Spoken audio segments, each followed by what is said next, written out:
Magandang gabi po, Luzon, Visayas at Mindanao. Naibalik na sa Pilipinas ang kapatid ni Alice Go na si Sheila Go at negosyanteng si Cassandra Leong na isinasangkot sa iligal na pogo sa Porac, Pampanga. Naharang sila ng mga otoridad sa Indonesia noong Martes bago ang tangka umano nilang paglipad pa Singapore. Batay sa surveillance, nakasama sila ng dismissed Bamban Mayor nang lumabas ito ng bansa. Mula sa NAIA Terminal 1, nakatutok live si Sandra Aguinaldo. Sandra.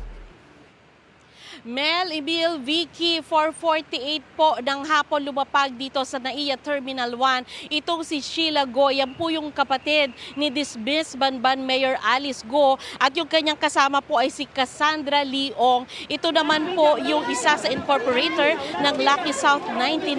Yan po yung pogo sa Porac, Pampanga na iniimbestigahan din. Pagdating po sa airport ay agad sila itinurn over ng mga tauhan ng Bureau of Immigration sa National Bureau of Investigation. Ang dalawa po ay sinakay at sila ay dinala sa tanggapan ng Bureau of Immigration sa Maynila. Kagaya po na inyo nakikita ay sila po ay maraming escort at gayon din ay maraming mga opisyal na sumalubong sa kanila. Ayon po kay DOJ ASEC Miko Clavano, wala silang official information sa ngayon mula sa DOJ kung kanselado na ba o sa DFA kung kanselado na ba ang passport ng mga ito.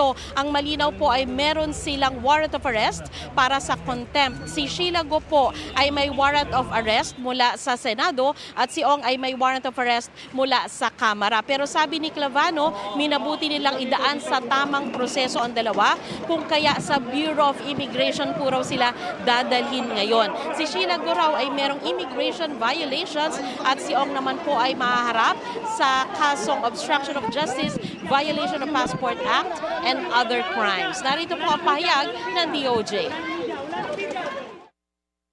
Nagsama-sama po ang Sergeant at Arms ng House of Representatives, ng Senado, NBI at Bureau of Immigration.